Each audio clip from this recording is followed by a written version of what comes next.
I picked up this cute little end table at Salvation Army for just $10.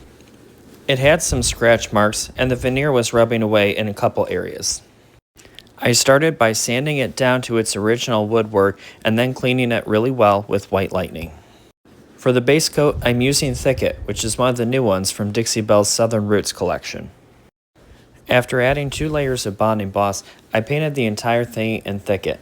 Then I'll add some touches to this to give it a little more depth. In some of the side areas and on the edges, I'm going to add Briar Patch. This is a deeper green and it does have some blue tones to it, and I'm adding that so I can have a bit of a shadow effect.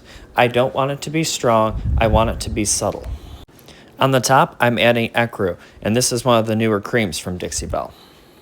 I'm going for a cloudy blend, so what I'm doing is I'm just adding a couple circles of Ecru. I've got that Thicket as a base layer, and on the sides, there's that Briar Patch. So I take my Big Daddy brush, and I'm just going to go in circles all along this, and that's going to give me a great cloudy blend. Now I'll add the Roses and Peonies transfer. I cut out individual roses and I placed 3 of them in the upper left and 3 of them in the lower right hand corners. This takes a little bit of elbow grease, and I have this top coated already, and you want to wait 24 hours after you've top coated before you put these on. That way the adhesive can properly stick. On the lower level, I applied one of the larger pieces of the transfer, which also has 3 roses with it. In adding some finer details, I took some Best Stain wax and put it in the corners. I always like to distress things, and the more layers you add, the more realistic something becomes.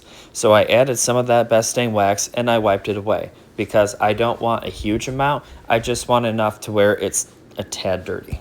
Another new product is the gold paint marker, and I added this gold paint to the edge of the top layer. I also highlighted some of the top edges with antique gold gilding wax. With a little bit of paint, wax, and a transfer, I was able to take this beaten up end table and make it into a beautiful spring statement piece. For more content like this, be sure to give me a follow on Facebook, Pinterest, Instagram, and YouTube.